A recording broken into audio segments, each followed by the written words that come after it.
Buenos días y muchas gracias por estar un día más con todos nosotros en nuestro podcast, en La Primera Impresión. Ya sabéis que cada semana entrevistamos a personas de impacto social, a gente interesante y que además es altruista y quiere compartir con todos nosotros sus experiencias, sus anécdotas, su vida en general. Nuestro claim es aprendiendo de los mejores y en eso estamos. Y sobre todo ya sabéis que todo es mentira, menos la primera impresión.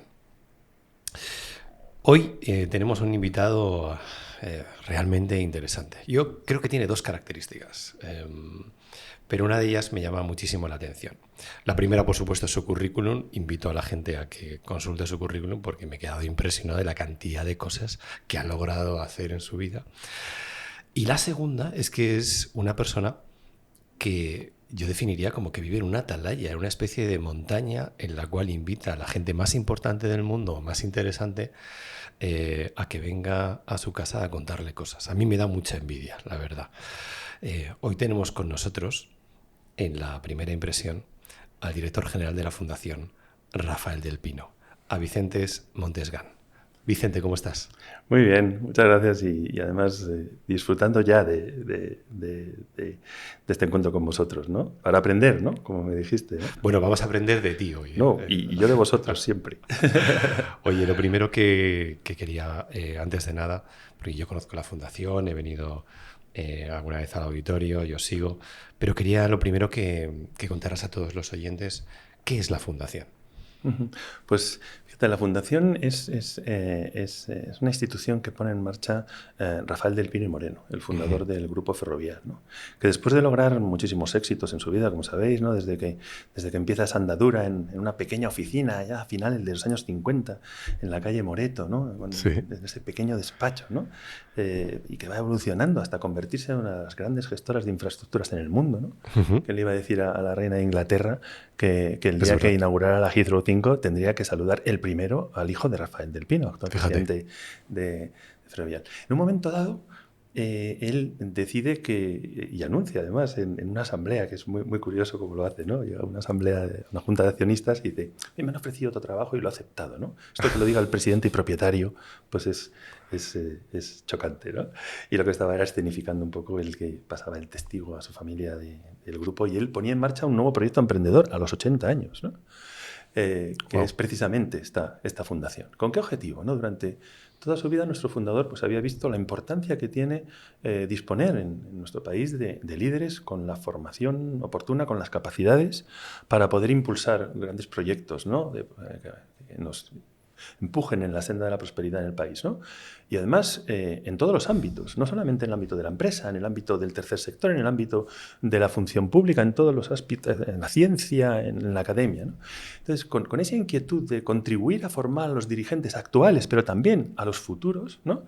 Él desea poner en marcha una iniciativa como la Fundación. Por otra parte, también es un gran defensor de la libertad y también incorpora ese elemento al nacimiento de la Fundación y era un apasionado del conocimiento, con lo cual ya tenemos ahí las tres piezas sobre las que él articula este proyecto, que es voy a poner en marcha una iniciativa filantrópica con la que quiero, un poco en línea con esos grandes filántropos como Carnegie y Rockefeller, ¿no? que hablaban de devolver a la sociedad parte de lo que habían recibido, porque Rafael del Pino era muy generoso y entendía que todo esto que había podido construir también había sido apoyándose en muchas personas, ¿no? Claro. Y quería también apoyar a otras personas.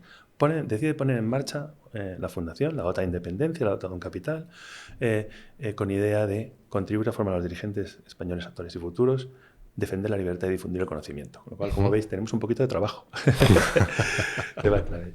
Oye, me parece fantástico. Además, esto que hablabas de la calle Moreto, no sé si la gente lo sabe, pero en este palacete donde estamos hoy, en la azotea, creo que fue el primer laboratorio fotográfico que hubo en Madrid, ¿no? Exacto. Aquí cada edificio tiene su historia y hay que conocerla, ¿no? Hemos indagado mucho hasta...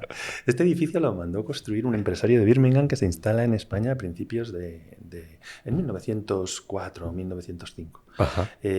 Y es curioso que da nombre a un estilo, el estilo Monterrey, Monterrey, porque este señor que venía con su visión del mundo un poco desde la pérfida Albión, ahí muy británico, muy británica, le pide a Salaberry, al arquitecto, también que ha hecho, por ejemplo, el edificio ABC, entonces es el arquitecto de muchos edificios por aquí por la Castellana, le pide un palacete neoclásico francés, pero le había apasionado la visita del Palacio de los Duques de Alba en Salamanca, el Palacio de Monterrey.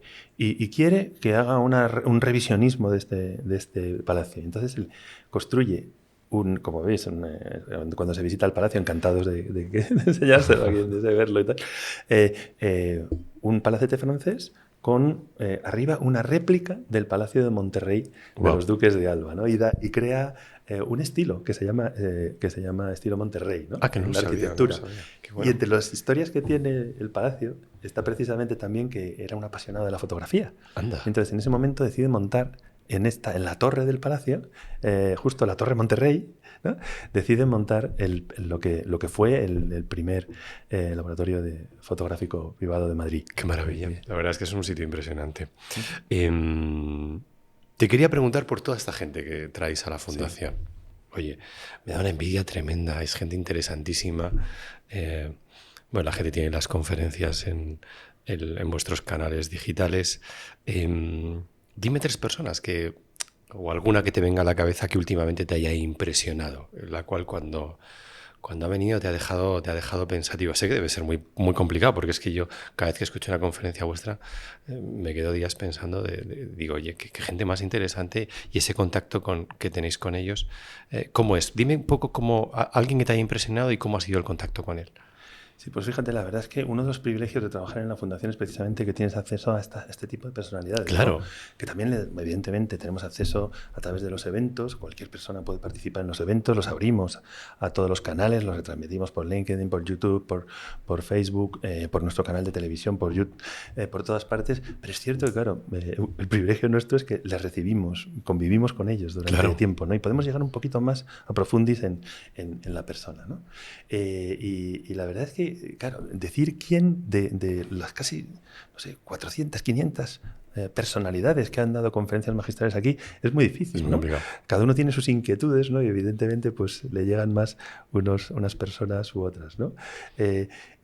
Yo como economista recuerdo cuando estudiaba el famoso artículo que cambia la teoría económica de Solow y Schwab, ¿no? Y tal. Recuerdo lo estudiaba de joven y tal. Nunca imaginé que me pasaría 2 días con Robert Solow, sentado en ese sillón que hay enfrente, conversando, ¿no? Qué maravilla. Y dije yo, wow, era como un mito. Yo tenía 2 mitos así de pequeño, que era el río Congo, ya hablaremos luego, no sé si hablaremos, es cosa vuestra y tal, pero tenía lo del río Congo, que era como una cosa mítica para mí, y luego otra cosa como economista, Robert Solow, que había leído su obra y tal. Es espectacular. Qué maravilla. Pero, sobre todo, me sorprendió su humildad.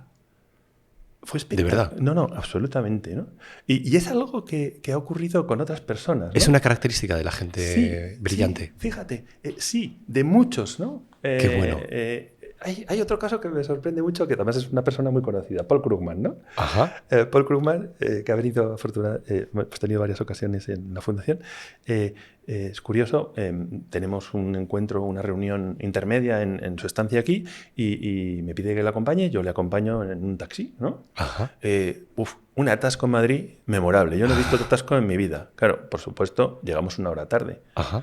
¿Sabéis el privilegio que fue estar metido en un taxi con Paul Krugman? Bueno, qué maravilla. Y además es que con una humildad que comentábamos y tal, ¿no? En ese momento estaba escribiendo un papelito sobre temas de geografía, desarrollo y todo esto, ¿no?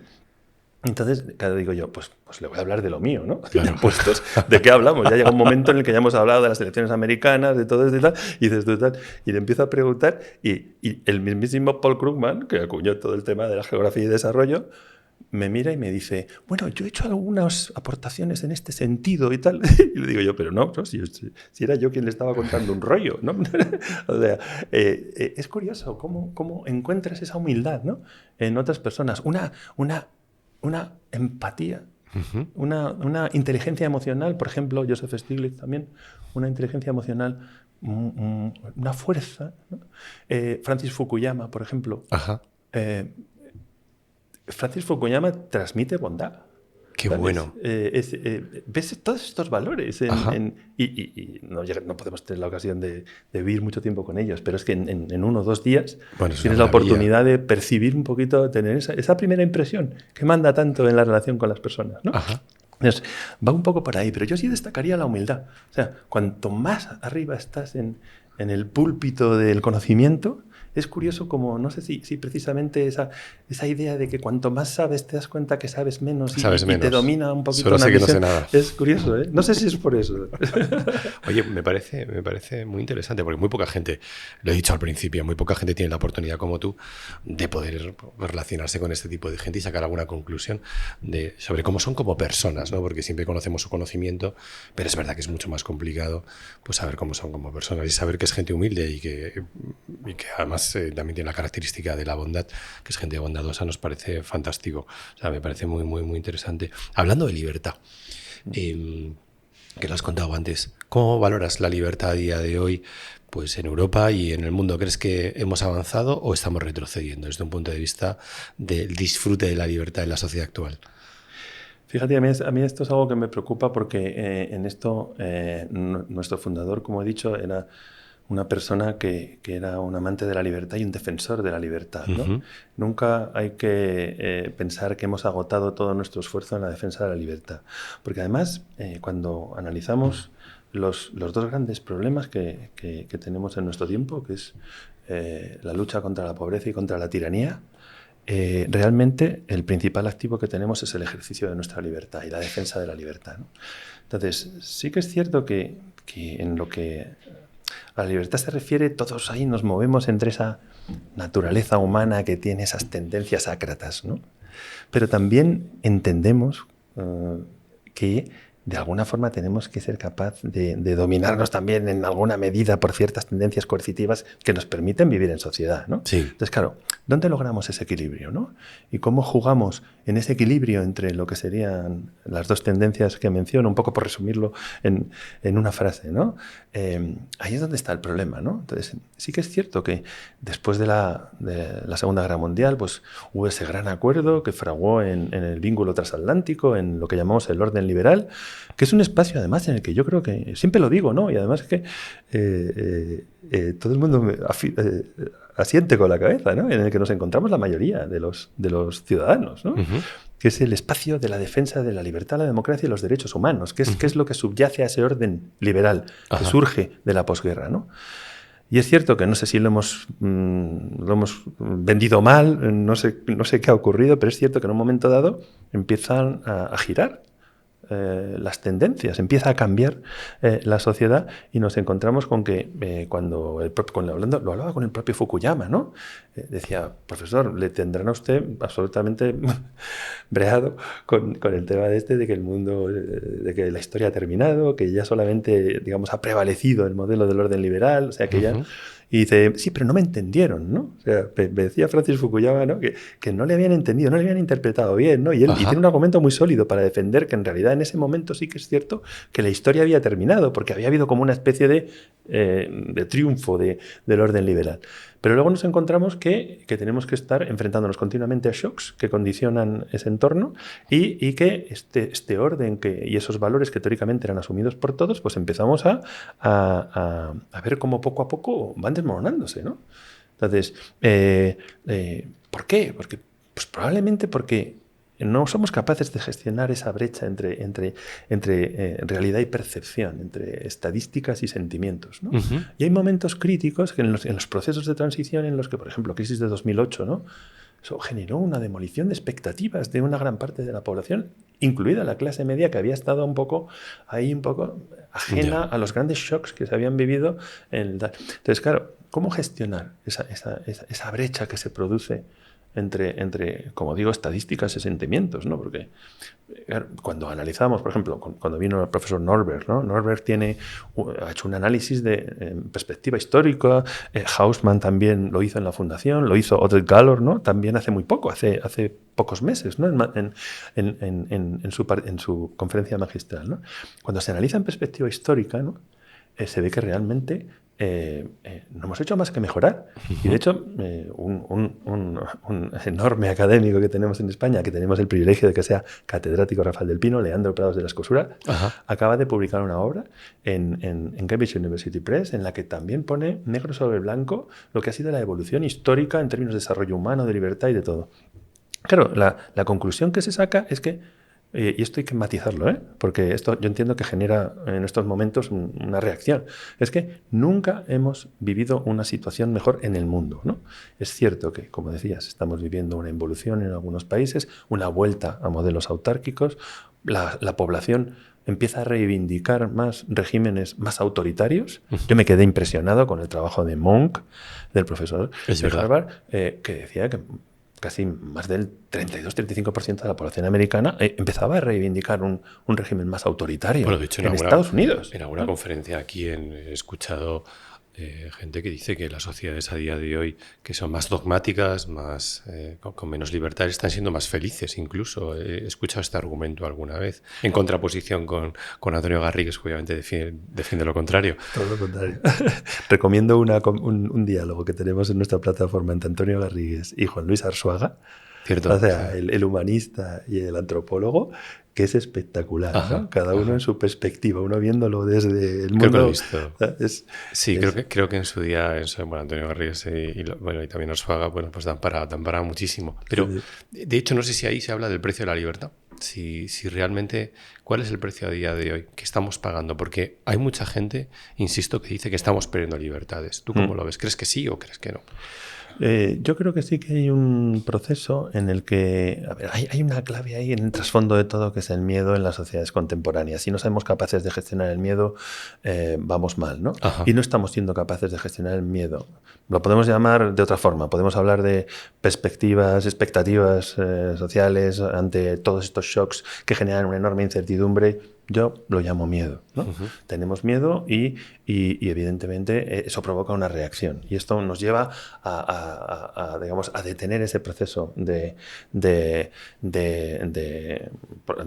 progresión de la libertad que habíamos vivido, ¿no? Y lo vemos por todas partes. En la parte hablamos de fractura social, hablamos de desglobalización, hablamos de cosas de este estilo, ¿no? Que yo no tengo claro que estén ocurriendo, ¿no? Yo realmente lo que creo es que estamos viviendo un proceso de transición. Este shock son lugares comunes y no voy a aburrir a vosotros ni a la audiencia, ¿no?, con estos temas, porque son lugares comunes. Pero es cierto que el shock tecnológico lo que ha hecho ha sido poner un poco patas arriba a un poco muchos elementos de nuestra vida, ¿no? Ha transformado muchas cosas, ¿no? La digitalización, todo esto, ¿no? Ya ocurrió con la revolución industrial, ya ha ocurrido en esos momentos. Y hay momentos de inestabilidad porque hay unos periodos de ajuste, hay unos periodos en los que se transiciona. Hay personas que son ganadores o perdedores de estas situaciones, pero digamos convergemos hacia un paso más en la evolución un poco de la humanidad hacia una situación mejor, ¿no? Ya podemos ver el shock tecnológico como algo positivo, lo veíamos como algo positivo hasta hace poco, ¿no? De hecho, ¿cuál ha sido el instrumento con el que la humanidad ha avanzado más en la historia? La tecnología ha sido fundamental, ¿no? Entonces, claro, en ese contexto y ante esa incertidumbre, sí que es cierto que se producen todo tipo de tensiones que hacen que los procesos se paren. Entonces, ¿va a haber una desglobalización? No, yo creo que va a haber una nueva globalización. En el camino, todos los shocks que no enumero por no aburrir, lo que nos han llevado es pues, a una redefinición de las cadenas de valor, etcétera, en el mundo de las empresas. Ahí ha habido una serie de cambios. En el ámbito de la sociedad, lo mismo, ¿no? Dentro de nuestros mercados de trabajo, ¿no? O sea, ¿cuál es la principal preocupación para ti en España? Pues una de las principales es el empleo. Tenemos que ser capaces de crear empleo, generar oportunidades, ¿no? Entonces, claro, hay unos procesos de transición en el que va habiendo unos ajustes en cuanto a posicionamiento en sectores que tienen más o menos futuro, adaptación de las capacidades de los recursos humanos, todos estos temas, ¿no? Y todos estos elementos hay que ir enfrentándolos desde gobiernos sólidos y quizás limitando al máximo el dogmatismo en la adopción de soluciones. Viva el pragmatismo en la gestión de los procesos de transición, por favor, ¿no? Vale. Es un poco la idea. Entonces, sí hay un proceso, digamos, de pérdida de determinados niveles, pero yo lo veo como un proceso de transición hacia un estadio en el que vamos a continuar esa gran aceleración que mencionaba Hausmann, quizás con una menor divergencia. Eso espero, ¿no? Que seamos capaces de hacerlo. Oye, ya sé lo de la tecnología. Y fíjate, la tecnología es verdad que nos ha puesto la vida patas arriba. Lo que pasa es que tú lo avanzabas. Ahora yo tengo una empresa de desarrollo móvil. Nos dejas el móvil de alguien y sabemos su vida. Entonces hay gente que sabe toda nuestra vida. ¿No ves que eso es un peligro para la libertad o te parece que esto se puede regular y que al final pues vamos a poder convivir con la tecnología manteniendo nuestro estatus de libertad? Sí, es una buenísima pregunta porque generalmente antes hablábamos de miedo, ¿no? En la sociedad. En el fondo, la mejor forma para evitar diría yo mejor para favorecer que esa brecha entre realidad y percepción se cierre, ¿no? Es ser capaces de regular bien las situaciones. O sea, cuando hablamos de libertad, también tenemos que hablar de cómo somos capaces de que el ejercicio de nuestra libertad individual seamos capaces de alinearlo con el interés general. Para mí eso me parece fundamental. Y además yo siempre digo que en el fondo soy un funcionario en excedencia. O sea, que al final yo no paro de hablar de libertad y tal, pero soy un poco... pero eres un alto personaje funcionario ahí en excedencia. a caballo entre dos mundos y tal, ¿no?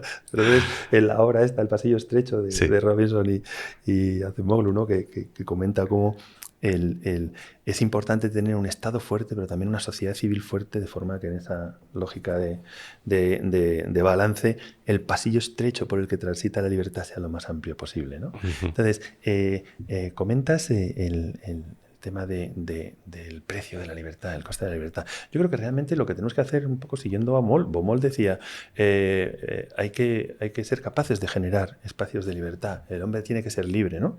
Pero tenemos que ser capaces de articular un conjunto de instituciones, todo este conjunto de instituciones entendidas como normas, organizaciones, creencias, ¿no? Que son lo que conforman la base sobre la que actuamos, ¿no? Que generen los incentivos para que nosotros alineemos esa libertad con el interés general, ¿no? Porque si todas nuestras capacidades y nuestra libertad la alineamos para delinquir, claro. Entonces, por eso es tan importante hablar de instituciones, por eso es tan importante disponer de un marco institucional que incentive esa visión de la libertad, y que sepa regular. Así el precio de la libertad es muy distinto, ¿no? O sea, si estamos en un entorno en el que no prevalecen esta solidez institucional. Es verdad. Mira, ¿sabes lo que me da miedo? Que siempre ponemos ejemplo los tecnólogos con el tema de, por favor, que el mismo que ha regulado las cookies no regule nada más. Sí, por ejemplo. Ese no deje regular nada más. Tú eres economista y lo conoces muy bien. Me gustaría hablar contigo un poco sobre la libertad en el mundo cripto, porque, bueno, ahora sabes que hay una polémica tremenda con el tema de las monedas estas, que lo que se llaman CBDC, que son las monedas digitales que quieren sacar los bancos centrales, ¿no? Y que mucha gente dice que va a atentar contra nuestra libertad, porque, claro, una moneda digital al que tú le puedes poner detrás una mochila diciendo solo te la puedes gastar en energía o te caduca, pues eso a la gente le pone muy nerviosa y parece ser que ese proyecto sigue para adelante, ¿no? Entonces, ¿tú cómo valoras el tema del mundo de las monedas digitales desde esta atalaya que tienes en la Fundación Rafael del Pino? ¿Cómo estratégicamente, qué crees que va a pasar? ¿Crees que nos va a disminuir la libertad? ¿Se va a regular bien? Tú además que eres un gran conocedor de las instituciones, mójate. Fíjate que el ámbito de la tecnología es un ámbito en el que tenemos tantas expectativas, ¿no? Yo recuerdo, ahora está un poquito el debate un poco más, digamos, atenuado, ¿no? Pero hace 2 años, 3 años, no hablábamos más que de cómo íbamos a solucionar los grandes problemas de la humanidad a través de la tecnología. Es verdad. Y además lo íbamos a hacer en 3 años, ¿no?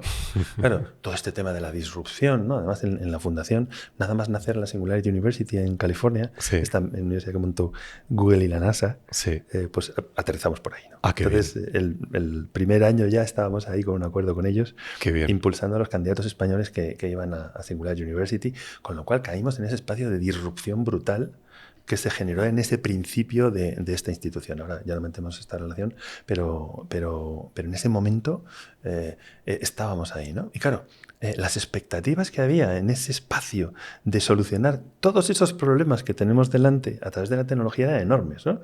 Hablábamos de solucionar problemas de salud, problemas de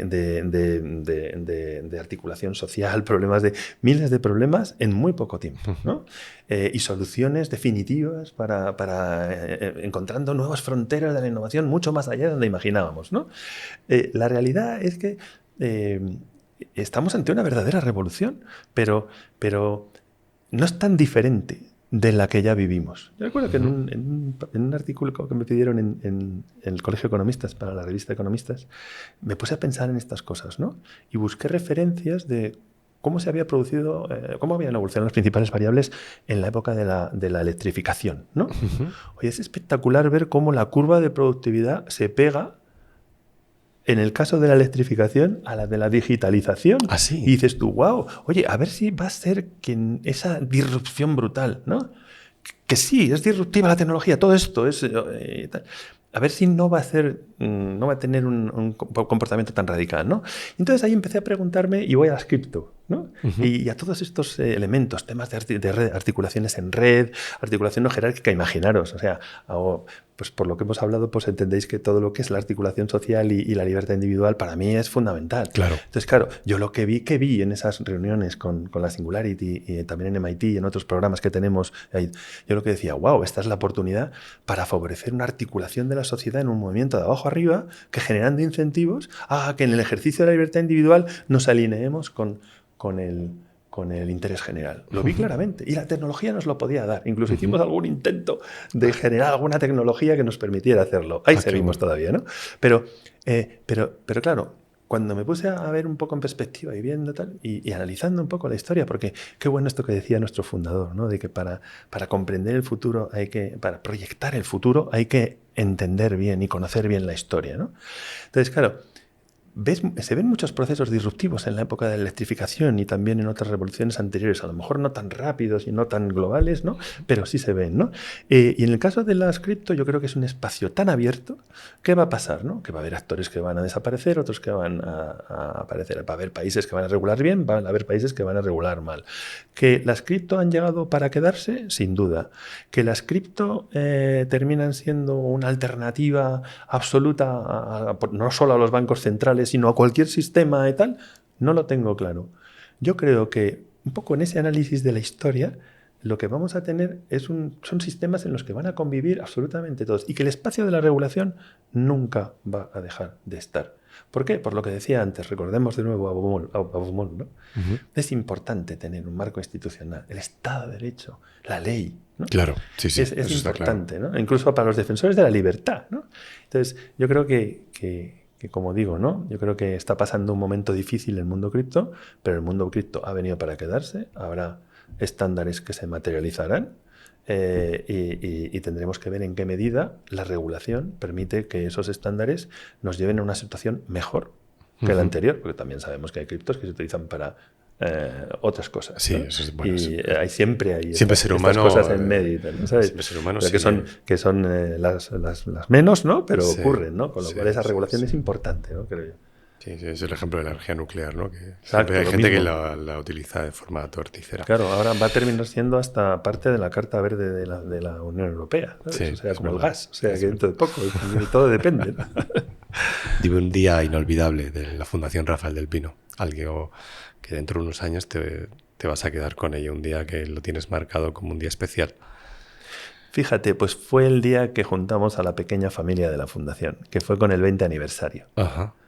Porque ¿Eso fue el 19 o cuándo fue? Sí, justo, el 19. Ha habido muchos hitos, muchos momentos ahí que recuerdo y tal, ¿no? Pero sobre todo ese día en el que fue la oportunidad de a todas las personas que nos habían acompañado, un poco en línea con lo que decía nuestro fundador, ¿no? De quiero contribuir a...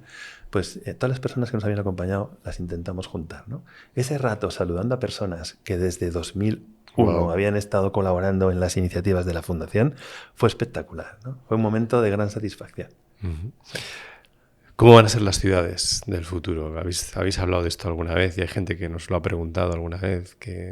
cómo es el enfoque de las próximas ciudades? Porque hemos escuchado conferencias vuestras sobre que esta deslocalización con Zoom, con la salud, cambia completamente lo que es el entorno urbano. ¿Qué piensas de esto?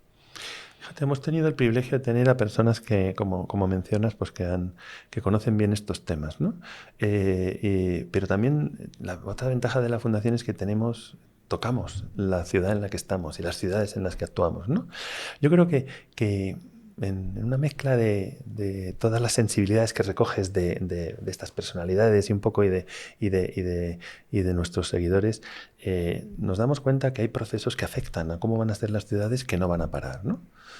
Yo creo que las ciudades van a seguir teniendo un enorme atractivo para los profesionales, para las personas con talento, ¿no? O sea, decimos, no, nos vamos a ir a vivir al campo y vamos a teletrabajar y todo esto. No, hay una serie de activos que tienen las ciudades que van a seguir ahí y, por tanto, creo que, intuyo, es una intuición personal, creo que el proceso de concentración del talento se va a acentuar mucho más en el futuro, más que,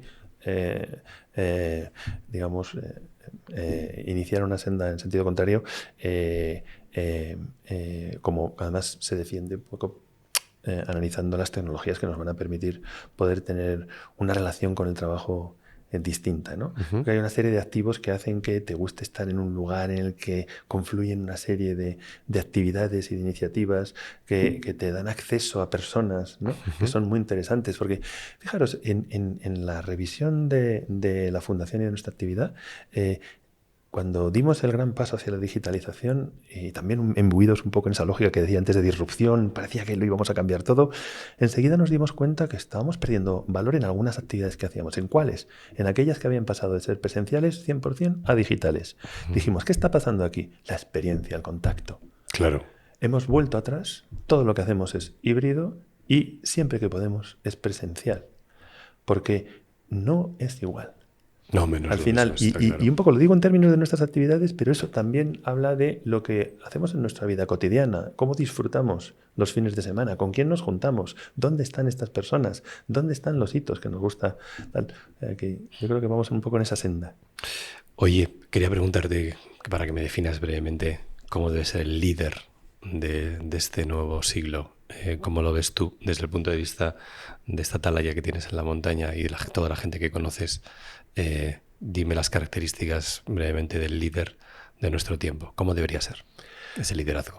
Pues imaginaros, en una organización como la nuestra nos hemos preguntado mucho esto, ¿no? Y de hecho nos dedicamos a formar líderes. Cada año la Fundación tiene entre 12.000 y 15.000 alumnos en sus programas, entre los más jóvenes y los más senior, centrados precisamente en tratar de potenciar las capacidades de liderazgo de nuestros dirigentes, ¿no? Futuros y actuales, ¿no? Y pensamos mucho en esto, ¿no? El liderazgo tiene mucho que ver con el talento, también con la excelencia, con muchos elementos de estos que a veces un poquito denostados en la sociedad, tan sumamente necesarios, ¿no? Y podemos tender a pensar que el liderazgo ha cambiado mucho, que realmente tiene que ser algo muy distinto de lo que era. Es un nuevo liderazgo basado en la comprensión de un escenario distinto, pero en cuanto a la esencia del liderazgo es un poco lo mismo. Necesitamos potenciar nuestras capacidades personales para luego ser capaces de influir positivamente en otras personas y alinearlas con los objetivos compartidos. Esto es algo que podría haber defendido cualquier persona que hablara de liderazgo hace 50 años, ¿no? Yo creo que en ese sentido no ha cambiado. No ha cambiado. O sea, que tenemos que ser capaces de descubrir esos liderazgos y esas capacidades de liderazgo, potenciarlas y hacerlas brillar. Esa es la clave, ¿no? ¿Y en qué ha cambiado? En que realmente en estos momentos el único elemento quizás que destacaría yo es que un líder debe abrazar el cambio. Quizás como nunca antes el líder debe abrazar el cambio, porque el cambio se está produciendo en todos los ámbitos a una velocidad tal que si no lo hace puede precisamente pues, no lograr ese impacto que cualquier líder trata de alcanzar, ¿no? Te quería preguntar por educación. ¿Qué cambiarías de la educación de hoy? Que no cambiaría. Casi lo he dicho o lo he pensado. No, yo creo que tenemos que abrir un debate profundo. Es que de verdad, también sé que es un lugar común, pero no hay que dejar de repetirlo, ¿no? Yo creo que acabo de hablar de liderazgo, acabo de hablar de talento, de excelencia, ¿no? Es que creo que todo esto debe dominar el debate. A mí me sorprende cuando a lo mejor vamos por algunas comunidades autónomas para decirles, oye, somos una fundación que nos dedicamos a esto, queremos ofrecer todo lo que hacemos, ¿no? Para potenciar las capacidades de los jóvenes en toda España, ¿no? Y entonces uno se pone a analizar un poco las restricciones con las que se establecen las políticas educativas y dices, no puede ser. No puede ser. No puede ser que no podamos hablar de excelencia, de talento. Ya sé que son lugares comunes, ¿no? Ahora vamos a tener una capacidad de individualizar la educación de tal dimensión. Esto me interesa. Que tenemos que ser capaces de encontrar los canales para que primero se asuma culturalmente la lógica de la individualización que nos lleva a potenciar las capacidades de aquellas personas que de verdad pueden ejercer esos liderazgos. Y estoy hablando de igualdad de oportunidades, que es una de las piezas fundamentales de un sistema liberal, ¿no? Entonces, ¿qué hay que hacer? Pues a lo mejor probablemente tenemos que empezar no tanto por preocuparnos de la política educativa, no, cambiando la cultura del país, haciendo entender que lo que acabo de decir debe de guiar ese cambio de cultura que nos lleve a una transformación del sistema. De ahí a analizar las distintas fases del sistema educativo, que nos llevaría mucho tiempo, llegando a la universidad, que hay que poner las patas arriba, por favor. Yo creo que ya ha llegado el momento, ya no podemos esperar más. La universidad ha mejorado muchísimo, tenemos increíbles perfiles, excelentes gestores, pero tenemos una gobernanza desastrosa. Nada más hay que compararla con las de otros lugares. El otro día ponía un ejemplo, ¿no? Otro catedrático, Rafael del Pino, muy brevemente, Mauro Guillén, ¿no? Ajá. Bueno, pues Mauro Guillén, catedrático en Pensilvania, director del Lauder Institute en Wharton, o sea, una personalidad académica indiscutible, ¿no? Se abre un proceso en una universidad pública europea para cubrir la plaza de decano. Se abre un proceso internacional para encontrar el mejor gestor del mundo como decano de esta iniciativa. Terminan quedando 2 candidatos. Esos 2 candidatos pasan un proceso de no sé cuántos meses hasta que finalmente se elige a Mauro Guillén para ser el decano del Judge School de la Universidad de Cambridge, que es, recuerdo, una universidad pública en Gran Bretaña. Esa universidad, en esa escuela, tiene el mejor gerente del mundo, en un proceso abierto y tal. Claro, ¿por qué no hablar de estas cosas? A mí me encantaría que nos sentáramos con los líderes del sistema universitario para hablar de estas cuestiones y de verdad obrar un cambio en la gobernanza, porque si no cambiamos la gobernanza en las universidades no cambiaremos, no mejoraremos todavía más la calidad, que repito, ha mejorado mucho, pero debe de mejorar mucho más, porque otros están yendo mucho más rápido que nosotros, ¿no? Y vamos a perder talento. Te iba a hacer una pregunta sobre la administración. Tú eres teco, además, alto funcionario. ¿Qué cambiarías de la administración pública? Dime 2 cosas rápidas que cambiarías. Mójate. Pues fíjate, me mojo. Mira que yo siempre digo que cuando me preguntan, digo, yo soy teco, ¿no? O sea, porque uno al final pues es lo que... Y precisamente a lo mejor por eso me permito meterme un poco con la administración, ¿no? Yo creo que la administración necesita abrirse, necesita entender el escenario igual que lo han entendido las empresas. Las empresas son más flexibles, ¿no? Pero las empresas no son más que en instituciones creadas por personas, lideradas por personas, que sirven a personas, ¿no? Y dices tú, ¿qué son las administraciones, no? En las administraciones tenemos en España un talento excelente, ¿no? Ese talento tiene que volver a guiarse por el espíritu de frontera. Los altos cuerpos de la administración, que quizás pueden tener una mayor capacidad de obrar un cambio dentro de la administración, tienen que ponerse a la cabeza para intentar liderar una transformación dentro de la administración que permita que se pueda avanzar en la misma línea que están avanzando las empresas, comprendiendo el escenario, y que están avanzando también las entidades del tercer sector y de la sociedad civil. ¿Por qué los otros actores no están avanzando ahí? Pues porque hay un espacio ahí que es el que tenemos que ser capaces de gestionar entre el político profesional y la administración profesional. Muchas personas no diferencian, hablan del sector público como si fuera lo mismo, ¿no? Es verdad. Y no es cierto. O sea, los ciudadanos emiten unos juicios de valor con su voto, hay una serie de personas que son elegidas y se incorporan como políticos que ya llamo profesionales, y hay una administración profesional que debe ejecutar las órdenes de estas personas de acuerdo con esos juicios de valor. Ese es el sistema, ¿no? Pues ¿por qué no intentar entender esa relación entre el mundo de la política y la alta administración y tratar de obrar un cambio que nos lleve a abrir la administración por fin, ¿no? O sea, en los temas de innovación en los que vosotros sois líderes, ¿no? Sabéis perfectamente que imaginaros una administración que fuera capaz de sentarse a abrir el dominio público no a la iniciativa privada, entendida así, ¿no? Por supuesto que sí, ¿no? Pero abrir el espacio público a todos los demás actores que pueden favorecer una mejora de las instituciones de las que disponemos, ¿no? Las mejoras en términos de transparencia, de eficiencia en la gestión de recursos, o sea, serían enormes, ¿no? Pero tenemos que cambiar la cultura de la administración. Tú vas ahora y colaboras con la administración, por ejemplo, yo siempre digo, ya sé que es un poco extremo, ¿no? Digo, no, lo de la colaboración público-privada es una entelequia, ¿no? A veces, a lo mejor, alguna persona me ha ido. Pongámoslo en su contexto. Yo lo que quiero decir es que es tremendamente difícil desde fuera de la administración tratar de colaborar con la administración, porque la administración es una mole que además siempre tiene la última palabra y tal, ¿no? Sí. No hay espacios de colaboración, no hay estrategias conjuntas, ¿no? O yo no las percibo, ¿no? Y todos estos elementos forman parte de esa cultura que hay que transformar, abrir el dominio público. Es lo que debemos hacer. Oye, sé que eres un experto en África y que además has vivido allí, que eso es un lujo. Se nos acaba el tiempo, pero te quiero preguntar cómo ves África en el próximo lustro. Dame una visión estratégica de qué va a ocurrir con África.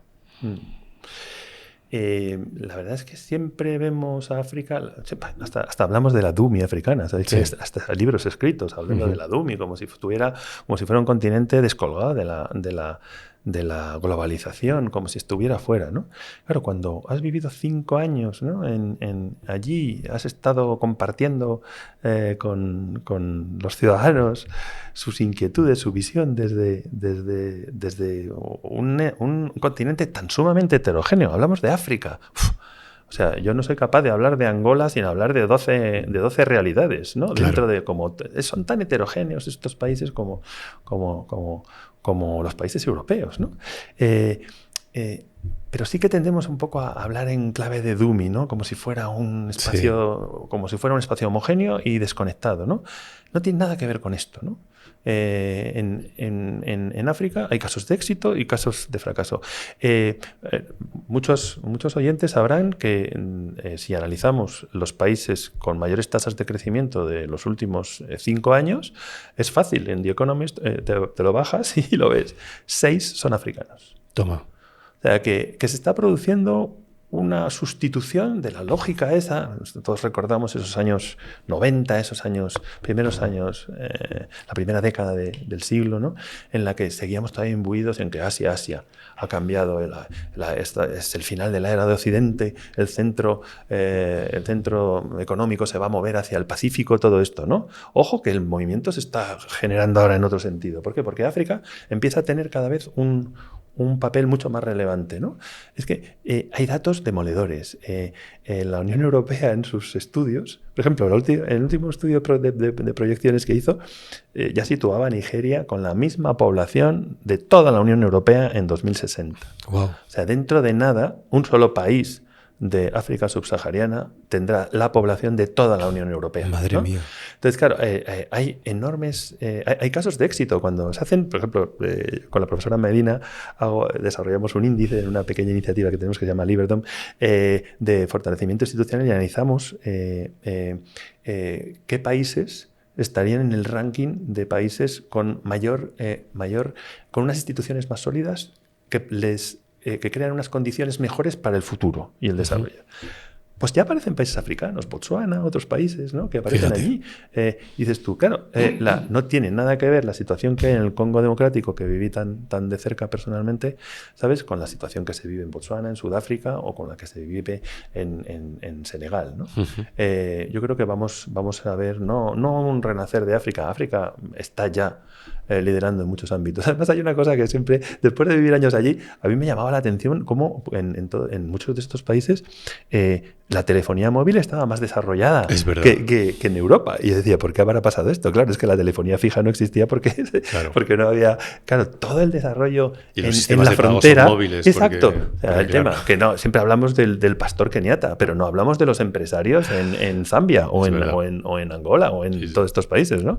Esa es una realidad. Con lo cual yo pienso que, no voy a decir que es una tierra de enormes,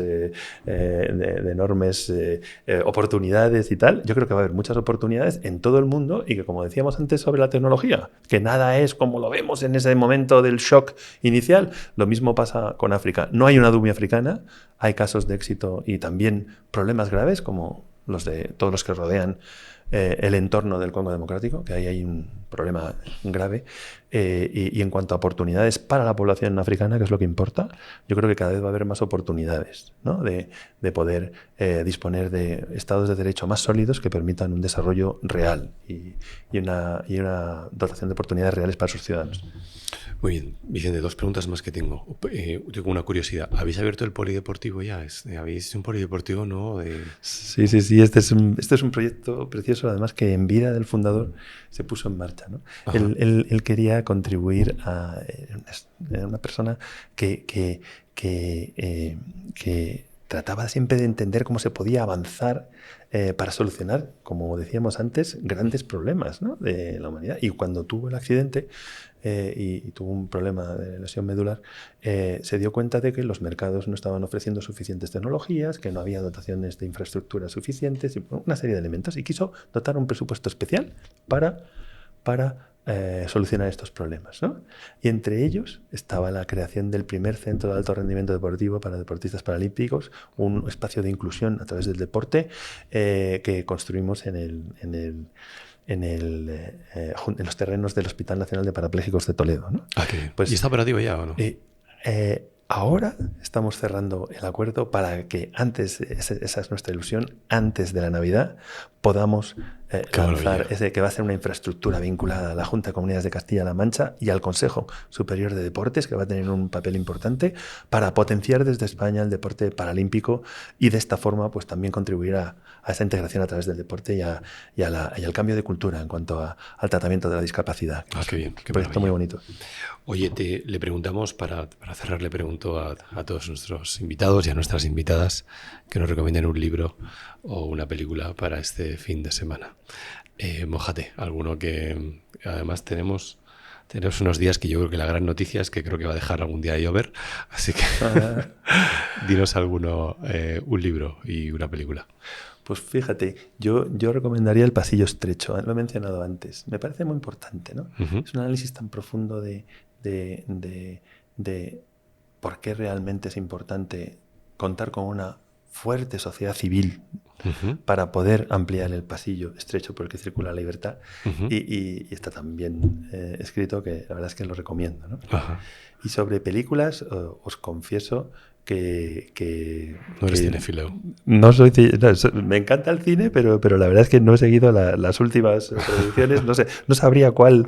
Tendría que sacar un clásico y tal aquí rápidamente para recomendaros.